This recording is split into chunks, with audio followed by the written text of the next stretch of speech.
Some people seek salvation. Not Howard Storm. He claims faith found him. They were, with their teeth, tearing off hunks of me. They did worse things than that. A terrifying descent into death and darkness that began in the City of Lights. I took a group of students and my wife to Europe for an art tour. Spring 1985, Howard was a 38-year-old college art professor, department head, and devout atheist. I'm ashamed of this, but I really thought that religious people were simple-minded or just completely living in a fantasy world. He didn't care about life's purpose, only pleasure. Then you die and it's over. Paris was to be the piece de resistance until a nagging stomach ache suddenly intensified. Pain was the most acute pain I'd ever experienced in my life. A gastrointestinal perforation with corrosive digestive acid spilling into the abdominal cavity. Oh, I needed surgery within a few hours or I'd be dead.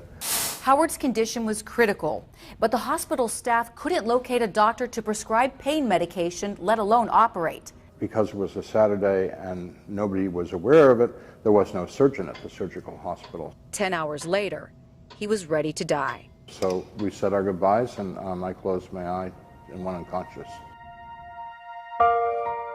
Then something unexpected happened.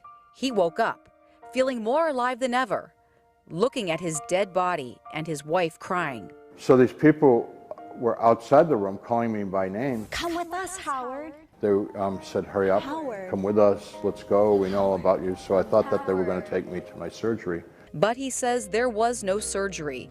Instead, he was led into a never-ending, dark, damp space. I was terrified, so I said, I'm not going any further with you, and then they began to push and shove. He says dozens, maybe hundreds attacked, biting, ripping, tearing him apart, just for fun.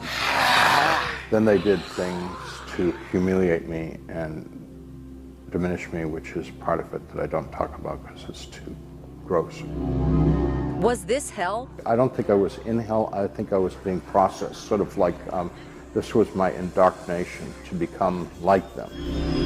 And that's when he heard it. He says an inner voice telling him to pray. A memory came to me, very, very vivid, of myself sitting in a Sunday school classroom singing Jesus Loves Me. He says the creatures became agitated and began to back off. Out of desperation, I called out into the darkness, Jesus, please save me. And when I did that, a tiny light appeared in the darkness and got very, very bright. Within the light, Howard claims Jesus appeared and healed his wounds. And I was filled with his love for me, which is wonderfully impossible to describe. Soon, he says, guardian angels also arrived to watch his life in review. He says earthly achievements meant nothing here, while every human interaction was consequential. Episode by episode, where I had either loved or failed to love. However, he felt them all rejoice the night he had comforted his sister after a fight with their dad. And I put my arm around her and held her really tight while she cried. And I held her all night long till she fell asleep. My angels and Jesus really approved of that simple act of kindness. Determined to change, he asked, what is the best religion? He said, the best religion is the one that brings you closest to God. And the most important message? He said, love the person that you're with. And I said, okay, I'll do that. Now what do you want me to do? And he said, no, that's it. Love the person that you're with. Family, friends, strangers, and enemies alike without judgment. And that's exactly what Howard says he did upon his return, even when his wife divorced him and colleagues didn't believe his story. People really hated me because of my new values. All my old friends dropped me.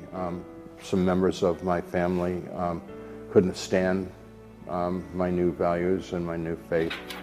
Undeterred, Howard quit his job, worked at a soup kitchen, then graduated from the seminary. A religious conversion that also greatly influenced his artwork. This is the first painting I did after my experience. Illustrations of the hellish and heavenly journey are hung throughout his northern Kentucky home, which he shares with his new wife, Marcia. a woman who's never doubted him. Why would he give up a full tenured professorship and his retirement? Logically, it doesn't make sense. And yet, it's so powerful that that's what he was called to do, and that's what he did. Howard's also written a book titled My Descent into Death, and 30 years later continues to tell his story to anyone who will listen. I can't save anyone. That's between them and God, but hopefully through love and kindness you can make an impression on people, which will give them an opportunity to rethink what their beliefs are about.